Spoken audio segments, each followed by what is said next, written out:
Delirium with Todd Stevens. So I'm Very excited cool. to see his updates here from last week. Looks like he's upped the Ishkana count, changed around his removal a little bit. We've got some Transgress the Mine in the main deck. So that's going to be exciting. And he's playing against Josh Lewis, who is on blue-white humans. So it looks like we've got just the traditional human shell alongside like Dragon Lord Ojitai and things of that nature. So let's go ahead and start things off. Todd Stevens is going to use an Evolving Wilds and find a swamp. Josh is going to have a Plains for his turn. So let's see if Todd can deploy something on his second turn. So this is kind of an interesting matchup. There's a little bit of tension in each deck list. So the green-black deck is kind of an aggro deck. It has some very early aggressive creatures like Gnarlwood Dryad and Grim Flayer, but it also curves all the way up into Ishkana Grafwidow, which is certainly not an aggressive card. The blue-white humans deck has a similar thing going on. It's opening with cards like Kithion and Dragon Hunter, but it's trying to curve all the way up into cards like Archangel Avacyn and Dragon Lord Ojitai. So both of these decks have the potential to have very aggressive starts, but also have the potential to kind of have a decent late game. So we'll have to see how their draws actually line up. All right, so Todd is going to lead off with a Grim Flayer, but Josh does have a Consul's Lieutenant. So that's going to be a 2/1 creature with First Strike, which is going to be very good on offense and defense. So Todd Stevens has a Gnarlwood Dryad alongside his Grim Flayer. They're going to double block. And it looks like Josh is going to... All right, so we had a little confusion on which creature actually dies. However, the Grim Flayer is going to take the 2 damage from the Gnarlwood Dryad. And let's see what Josh is going to follow up with here on his third turn. Ooh, it looks like he doesn't have another land. Or he's just going to use this Knight of the White Orchid to get some value and then play a land after it resolves. And seeing Todd's mana base, Josh might have wanted to just trade off that Consul's Lieutenant because he's worried about a card like Liliana. Josh doesn't want to have a bunch of 1 toughness creatures sitting around on his board when he's when they could potentially just get machine gunned down by Liliana. All right, well, here is a Deathmist Raptor. For Todd, he's going to add another tap land to the battlefield. It's going to be a creature land, Hissing Quagmire, and pass the turn back. But Josh has the ability to go up to 5 lands now, and he can land something like Dragon Lord Ojitai, which could be very difficult to handle. Yeah, Knight of the White Orchid's a pretty sweet card. Declaration of Stone is actually a great way to take care of Deathmist Raptor, too. Deathmist Raptor, we haven't seen it a lot in Standard, but it's a great way to attrition out your opponent because you can keep recurring it from your graveyard. Perfect for this Delirium-themed deck, but Josh has the perfect answer in the Exile with Declaration of Stone.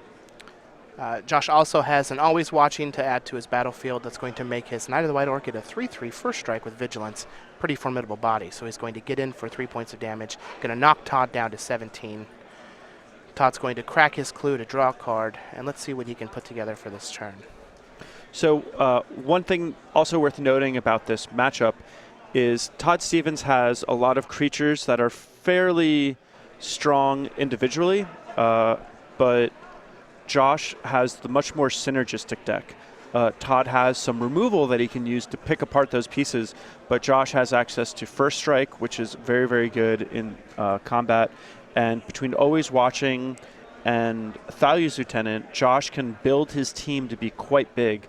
So I think that in this matchup, as the board gets clogged, Todd is going to start to be outclassed.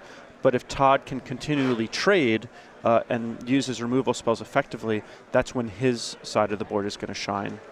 Well, Todd uses a Transgress the Mind and sees a handful of some powerful spells.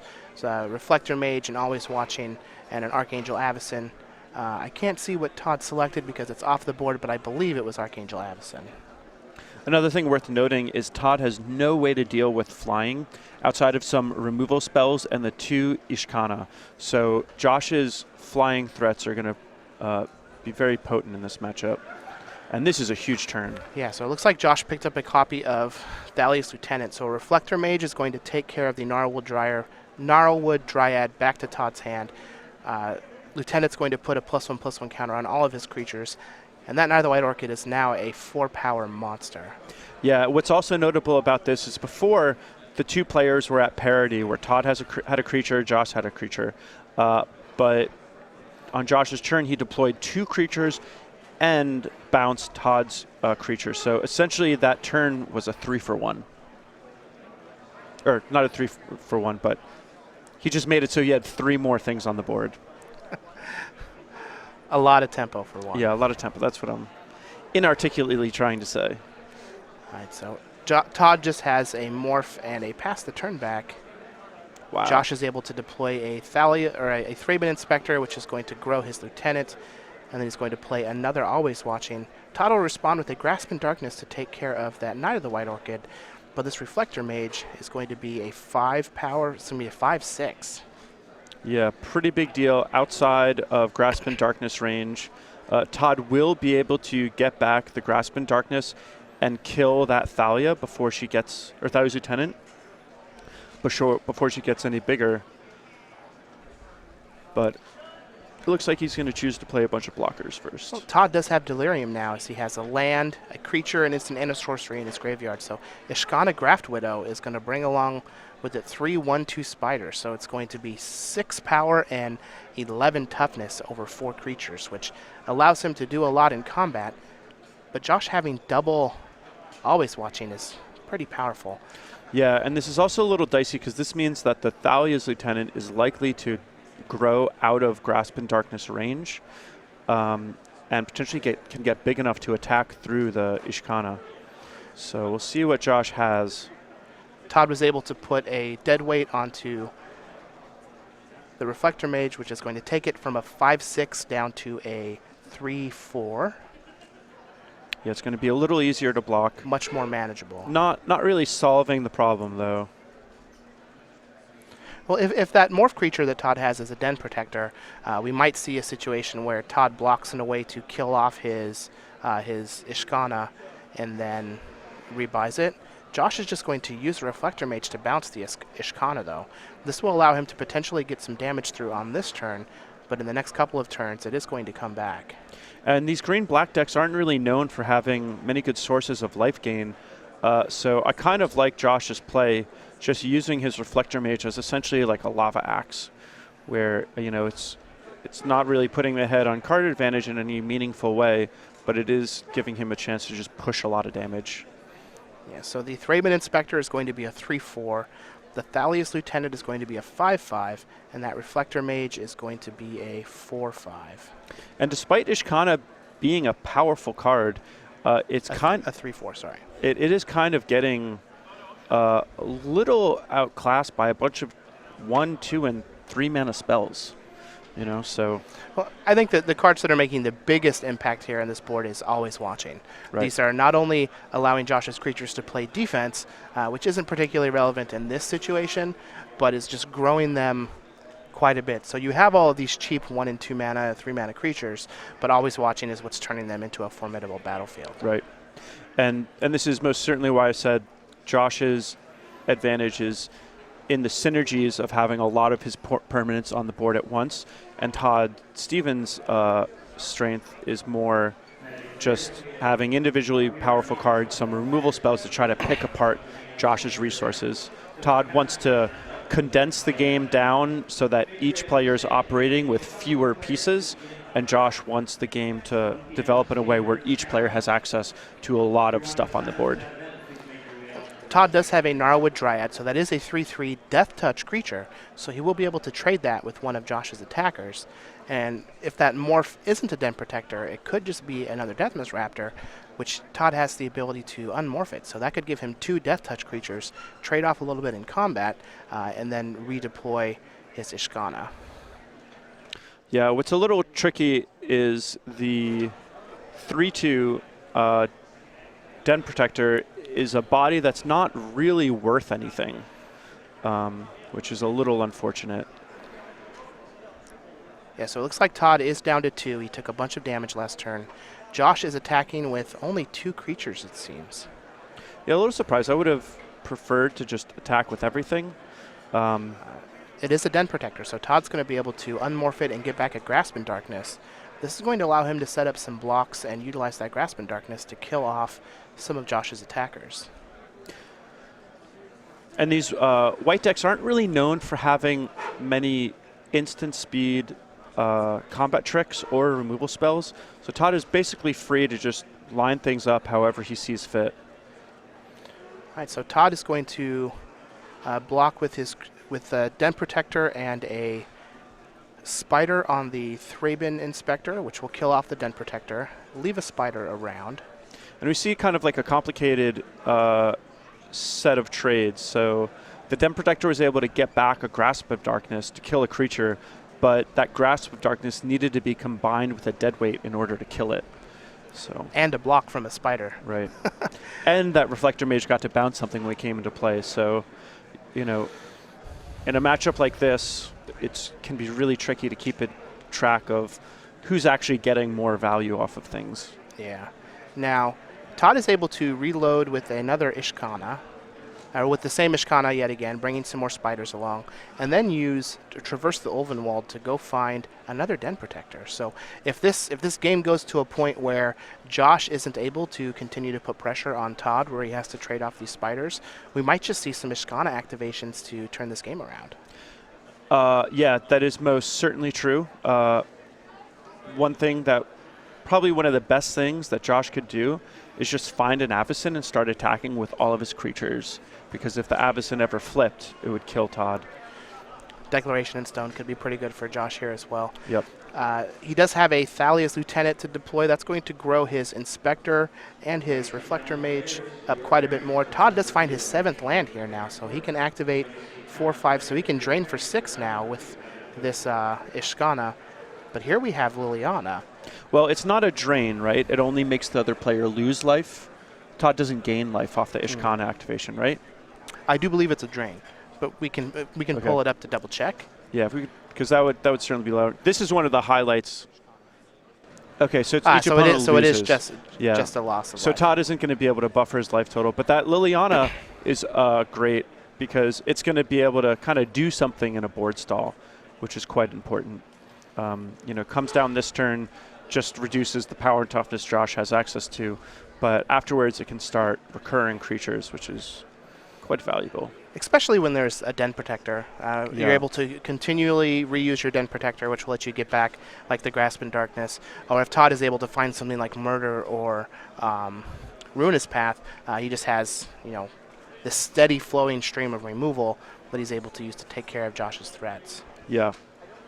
Can be pretty mana intensive though, and Josh is still at a high life total. Josh, probably the most likely way for him to win is just finding an Avacyn and flipping it. But we'll see if he can find a Declaration in Stone. He can certainly, it'll open up an attack avenue. Well, Todd is going to plus the Liliana on the small Thalia's Lieutenant. So it was a 3/3. Now is it a 1? Now it's a 1/2. But he does have a lot of mana available to use this Ishkana on Josh's end step. Yeah, and if Josh draws a Declaration Stone, it would actually be a little tricky to figure out how exactly he wants to use it. Because if he uses it on the tokens, then Todd still has the Ishkana. If it ever dies, you can just get it back with Liliana. But if he uses it on the Ishkana, then he still has to slog through all the tokens.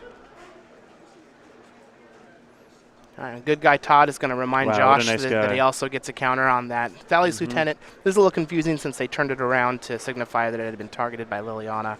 But it is going to bounce the Gnarlwood Dryad with the Reflector Mage.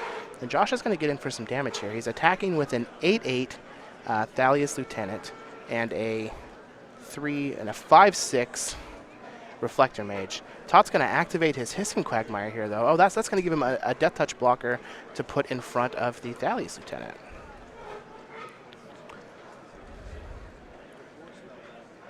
And then Ishkana and a Spider are going to block the Reflector Mage. And since Josh played a Reflector Mage pre-combat, Todd doesn't have to worry about getting blown out by something like an Avacyn. So this is a pretty nice play. And if Todd, if Josh kills the, what's her name, Ishkana, Todd can just get it back with the Liliana, which is pretty nice too. I'm a little confused why Todd also blocked the Reflector Mage with a Spider. Yeah, not 100% sure. So he blocked it with the Ishkana and a Spider. which just kills the spider. I guess it gives Josh the option to kill the Ishkana if he decides, and then he can get it back with the Liana and use it again. Maybe. Oh, it's going to put enough damage on it so that Grasp... No, he's just going to get back Traverse. All right, so Todd is going to get back a Traverse the Ulvenwald with his Den Protector. Let's see what he can put together here. He's working with a lot of sweet resources. He does. He's at very, very low life total, but he's got the ground basically locked up. He's in a good position to make trades if Josh offers them. And, so long as he can dodge an Avacyn, he's in good shape to take this game. Well, Liliana is going to plus on the Thalia's Lieutenant that has 1 counter on it. In fact, I guess it's the only Thalia's Lieutenant that's on the battlefield now. And then he's just going to pass the turn back. He's not able to redeploy that Gnarlwood Dryad this turn. He will be able to next turn. So Josh is just going to draw and pass the turn. Todd's going to make 5 damage. Make him lose 5 life with Ishkana. And another removal spell, I believe, was the draw. So here's the Gnarlwood Dryad. There's the Traverse for Todd. Maybe he'll just go get another Den Protector. Yeah, he may also just get another Ishkana just to have 1 in reserve. But a Den Protector would also certainly be a great play. Deathmist Raptor wouldn't be too bad either. Yeah, this is a good spot where I'm really high on the card Guiltleaf Winnower, and this would be a really good spot for a Guiltleaf Winnower in this deck. Yeah, the Traverse is a great card. It really entices you to play kind of like a toolbox package of creatures, but Todd is actually only playing 1 Traverse. So I think it's just to give him a little bit more redundancy on a few of the creatures that he thinks excels in given matchups. So if he's worried about flyers, he's more likely to have access to an Ishkana. If he's playing against a control deck, he is more likely to have access to a Deathmist Raptor, Den Protector, that sort of thing. Looks like he did just get another Den Protector. He pluses Liliana again, so that Liliana is poised to ultimate here in a couple of turns. And how the ultimate works is on the beginning of your end step, you get X plus 2 zombies, where X is the number of zombies you have on the battlefield. So the first turn it gives you 2 2/2s, then you get 4 2/2s, then you get 6 2/2s, and so on and so on. All right, so there's a Declaration in Stone. Todd is going to Grasp in Darkness the spider that is targeted by Declaration in Stone to save the rest of the brood. Very heads-up nice play save by Todd. Yep. All right, he's going to draw a Deathmist Raptor, and Liliana is going to ultimate, so we're going to start churning out some zombies here. And the zombies come into play untapped? They do. Yeah, so that's nice because that'll supplement Todd's defense. And Todd can just kind of sit here and activate his Ishkana a few more times and burn Josh out of the game, maybe ending it in 1 big attack. All right, so his end step, he's going to trigger the emblem and get 2 zombies. Pass the turn back to Josh. What's also nice about this, too, is if Josh wants to win by flipping Avacyn, he's actually going to have a hard time getting his creatures to die, because Todd is going to have access to chump blockers infinitely that won't actually kill what they block, because Josh has those 2 always watching in play. So there is a Dragonlord Ojutai.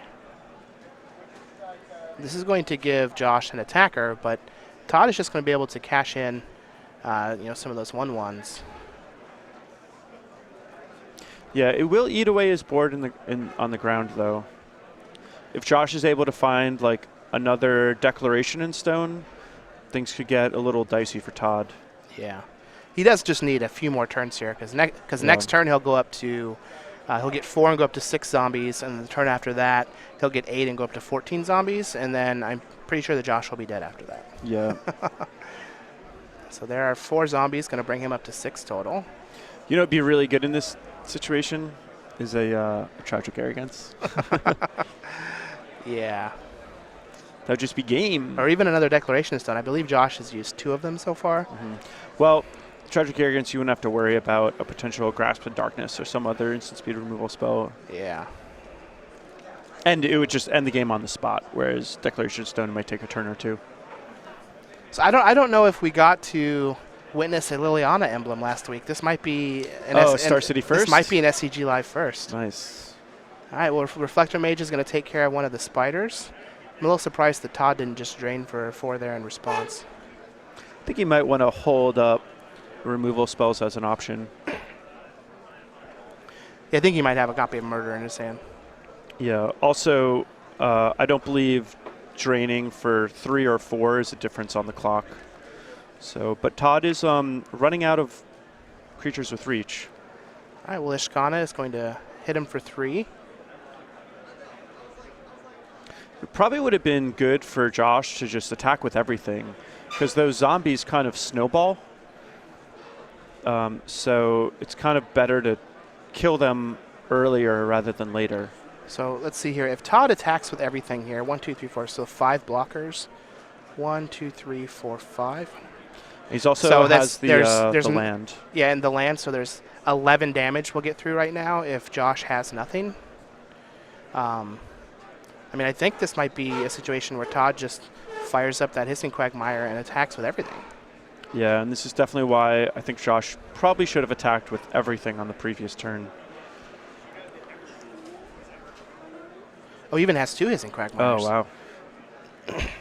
Flush with creature lands is Todd Stevens. Imagine Josh had the thing that made it so that non-humans didn't deal damage. Oh, wow, yeah. That would be an unbelievable combat trick here. All right, well, here comes everything. I guess he's going to leave back the spider just in case. Nope, sending him in. Yep. Get in there. Might as well. Your team needs you. 1, 2 reach spider. This is what we call the all-in. So Todd is going to be attacking with a 3/2 Den Protector, his Ishkana, a Gnarlwood Dryad that's a 3/3, 2 Hissing Quagmires, 1 spider, and 6 zombie tokens. That's a lot. Yeah, that is a lot. This Liliana emblem kind of spirals out of control a little bit faster than I expected it to. Well, there's also just a lot of other stuff. Todd kept deploying more threats to the board. There's the tokens. I'm pretty sure in another moment or so, Josh will realize that he doesn't have blocks that will let him live. Yep, and Josh is going to scoop it up. Todd Stevens is going to take game 1 here. In a pretty exciting game. Looked like he was behind in the early game, but his card advantage just kind of kept going. And Josh wasn't able to find any flying threats until it was a little bit too late. Ishkana looked really good. Let's take a look at the players. Do you see Todd just look at us and shrug? Let's go ahead and look at the player sideboards here so we can see if we can figure out how they're going to change their decks up as we head into game 2. So on Todd Stevens' side, we have 2 copies of Duress, 3 Aerial Volley, 2 Transgress the Mind, 1 Den Protector, 1 Infinite Obliteration, 2 Languish, 1 Kalitas Trader of Get, 1 Ishkana Graft Widow, 1 Dark Petition, 1 Ob Nixilis Reignited. What do you think Todd's going to bring in? I think Todd's basically going to board into a little bit of a control deck. So I would see the Transgresses coming in, the Den Protector, the Languishes, the Kalitas, the other Ishkana, the Ob Nixilis. I'm not sure if he feels like he has time for Dark Petition. But I think all of those other cards that I mentioned are going to help him pick Josh apart. No, on Josh's side, we have 3 Gideon Ally of Zendikar, 1 Dragonlord Ojutai, 3 Negate, 3 Stasis Snare, 3 Selfless Spirit, and 2 Planar Outburst. How do we think he's going to sideboard? So Josh could certainly take this a few different ways. I would prefer, if I were him, to just make it so that he has more aggression. So I like the Gideons, I like the Dragonlord Ojutai. And I think the negates and stasis snares can do some good work too. I wouldn't want to bring in Selfless Spirit because he saw Ishkana, and I don't think I would want to bring in Planar Outburst either. But he'll probably trim some of his aggressive creatures, especially cards like Consul's Lieutenant that only have 1 toughness, and I think he's just going to bring in those heavy hitters. Now, it looked like Todd was pretty good at clogging the board up. Do you think there might be some merit to bringing in Selfless Spirit and Planar Outburst to try and 1-2 punch? That's certainly like a potentially good combo. Planar Outburst is good against Ishkana. I don't think that that's the role Josh wants to play, though. Running out a Selfless Spirit on turn 2 is a little dicey because he has to worry about Liliana. It doesn't protect creatures against Grasp and Darkness. And the he only has 2 Planar Outburst. He doesn't have any real way to find them outside of Dragonlord Ojutai, but if he's connecting with Dragonlord Ojutai, he's probably going to be fine to win anyway. And he really wants to play in a way where he's just deploying all of his stuff to the board. So he could try to be tricky with the Planar Outburst and Selfless Spirits. I would advise against it, but he knows the deck better than I do, so maybe he'll do it. All right. While our players are finishing up sideboarding, let's go ahead and learn a little bit about our newsletter. So it is your source for Magic the Gathering news. You can get the latest on the SCG Tour. You can watch the SCG Tour Match of the Week. You can receive exclusive deck lists and advice. You can catch up on all of the event results, and you can read an exclusive Cardboard Crack comic.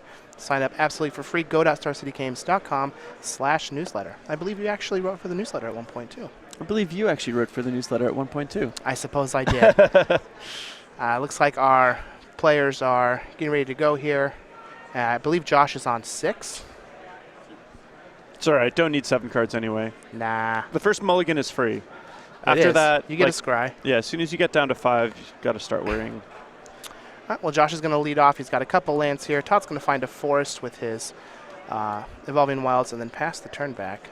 And it looks like, I do believe that Todd actually just cut all of the Sylvan Advocates from his deck. So I know he talked about how he didn't really like it last week.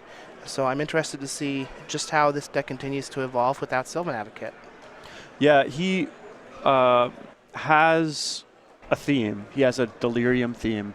And so even though Sylvan Advocate is a good card, a lot of times you end up playing worse cards because they're synergistically more powerful. That's always a tough decision to make when you're building a deck, but it is a decision that sometimes you make. All right, well, Todd does have a Deathmist Raptor that's going to get in for some damage. He's going to use his Liliana to shrink that Thraben Inspector. Josh is going to cash in the clue on his end step, and Reflector Mage is going to put that Deathmist Raptor back into Todd's hand. Reflector Mage is a very good card against End Protector, or against Deathmist Raptor, but it's real nice that you can just replay it as a morph if you need to. Ooh, wow, brutal. So Languish is going to take care of those 2 creatures, and Liliana is going to tick up. As we saw last game, that ultimate can spiral out of control here, and if Todd is able to keep Josh off of any pressure on that Liliana, we could just see another emblem in a couple of turns, and that could take the game all by itself. Yeah, without a card like Quarantine Field, or obviously he doesn't have access to cards like Ruinous Path or Exquisite Firecraft, Josh is going to have a hard time dealing with this Liliana, and considering the board state, he's in pretty rough shape. And this is one of the problems that you run into when playing Reflector Mage against a deck that has creatures and sweepers, because you bounce their guy, and they're like, LOL, I wanted to play Languish this turn anyway. Just take a turn off to Languish. My creature's safe in my hand. Yeah. All right, so Josh has a Knight of the White Orchid and a Port Town tapped. Todd's going to reload with a Deathmist Raptor and a Grimflayer, and that Liliana's going to go up to 6, shrinking that Knight of the White Orchid. It is now a 0/1 first strike. And one thing that's a little problem with this version of white-blue humans, as opposed to the mono-white splash-red humans deck that Tom Ross plays, is its aggression isn't consistent. It doesn't play a lot of 2 and 3 mana threats. And we saw this game, Josh, he had nothing on turn 2. Granted, he did mulligan to 6, but on turn 3, he just had a Thraben Inspector.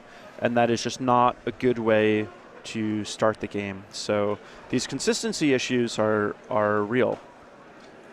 We see Josh getting, punished pretty bad. He just doesn't have a whole lot going on. All right, well, Reflector Mage is going to take care of that Deathmist Raptor, put it back in Todd's hand. But Josh can't really attack because of Liliana being able to shrink those creatures. Yeah, and considering that Todd still has quite a bit of gas in his hand, he can just keep ticking up. Looks like he actually has access to 2 removal spells, so he may want to just clear the blockers and attack with his creature, because it can get, when it connects with his opponent, he gets to filter his draw and fill his graveyard, which is quite nice. This Grim Flayer is one of the cards that ends up being a little bit of an engine for this green-black deck. Todd also has the option to just kill 1 creature and then use the Liliana to neutralize the other. Yeah, so we can Liliana the Knight of the White Orchid, attack with this Grimflare. This is going to get in at least 1 point of damage, even if Josh blocks. And how it works, he gets to look at the top 3 cards of his deck and then put any number back on top or in his graveyard. And he has Delirium, he gets +2/+2. So looks like Todd's going to keep a Liliana on top and put 2 cards into his graveyard. I can't quite see what they are because of the positioning of his graveyard and the glare, but I think one's the Gnarl Root Dryad, and I'm not sure what the other one is. Looks like the other one might be a land. So, we might actually have Delirium now. So that Grimflayer could be a 4/4. Certainly doing a good impersonation of Sylvan Advocate.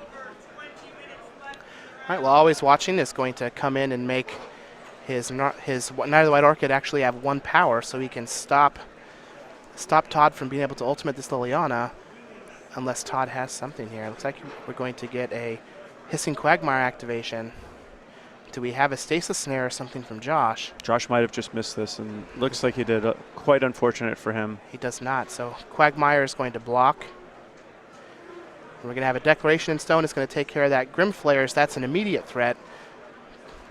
And then there's a Kytheon. It's going to be the follow-up. But this Liliana is going to ultimate. And we're going to be looking at a boatload of zombies. Zombies for days. For days and days. So Todd does have this Liliana that he kept on top. That's going to be able to help neutralize that Kytheon. It's going to make it a 1/1? A 1/1. No, it does not die. There's an Always Watching. Wow, they did that so fast, it's like they heard us. But Todd is going to get 2 zombies on his end step, and we're going to see 2 games here now where Liliana is just going to be able to. The first game, Todd had a lot of other things going on, but this game has been all about protect the queen, and she is just going to make a bunch of zombies. Yeah, and this is a little rough. Despite the second Always Watching and Josh having enough mana to make his Kytheon indestructible, he doesn't actually have a profitable attack because the Den Protector can just block it for free. Pretty rough rough set of games for Josh. He came so close in game 1, but in game 2 he just didn't come out of the gates fast enough. Todd had a great start, was able to land an early Planeswalker, and Liliana, not only is it efficient at 3 mana, but it can protect itself while ticking up to its ultimate, which is very, very powerful. All right, so Todd is going to tick up the Liliana on the Kytheon, send in with all of his creatures. Josh is going to block one of the zombies, give his Kytheon indestructible, and kill off one of the zombies. But on Todd's end step, he's going to get X plus 2 zombies, so that's going to take him from 1 up to 4 zombies.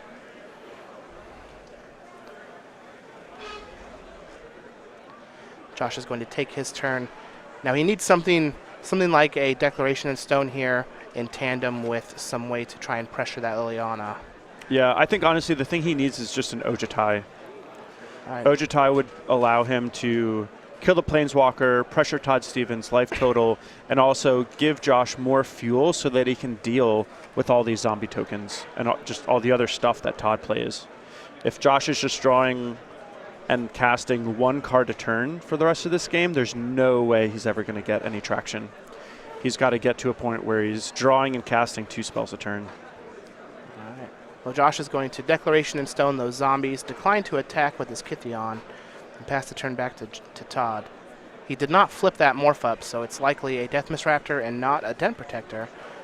But he is just going to minus his Liliana. Let's see if we can get some more action here. He's going to get back a Gnarlwood Dryad and play it, so that's going to give him some defense, as well as just a 3/3 attacker. It's not the worst thing. And he's just going to pass the turn back. Death Touch, and that's kind of nice. Not so good against the Kytheon, but it's good against other stuff. All right, well, Josh is just going to draw and pass. Todd's going to pick up another copy of Grasp in Darkness. And that can kill the Kytheon, which is kind of a big game. He may just try to save it for something more important. But I kind of like just going after it. I mean, if he kills the Kytheon, does he have lethal here? 3, 4, 5, 6, 7. Yeah, he has exactly. Well, he has 12 damage if he just kills the Kytheon. I think he's worried about something like an Archangel Avacyn. So just going to make 4 more zombies, pass the turn back to Josh. I think if he's just worried about Avacyn, the best way to do it would just be to Grasp in Darkness, the Kytheon, attack with everything. You're going to lose 1 thing to the Avacyn, and then you can plus the Liliana on the Avacyn, because Grasp in Darkness isn't going to kill the Avacyn no matter what, because the 2 always washings. Well, there is another Declaration in Stone, and Todd has a Grasp in Darkness to save the rest of his zombies. And then a second Grasp on Josh's end step to get rid of the Kytheon. Seems like this turn, Todd is very, very likely to just attack for the win. Josh Lewis is hellbent, so there's nothing really that Todd needs to play around. He's just going to activate both of his Hissing Quagmires and send his team sideways. Yeah, and this was very well done by Todd Stevens. I'm getting a little more excited about this green-black Delirium deck. I'd really like to see it pair up against Bant Company. All right, well, Todd Stevens is going to take that match, 2-0. You see there, he's currently 6th on the Player of the Year leaderboard, but number 1 in all of our hearts for those of us that are enjoying this green-black Delirium deck. Congratulations, Todd. He's going to pick up his win over Josh Lewis on white-blue humans. The deck looks sweet, but it just looks like things did not line up properly against everything that Todd brought to the table. Yeah, for sure. It seems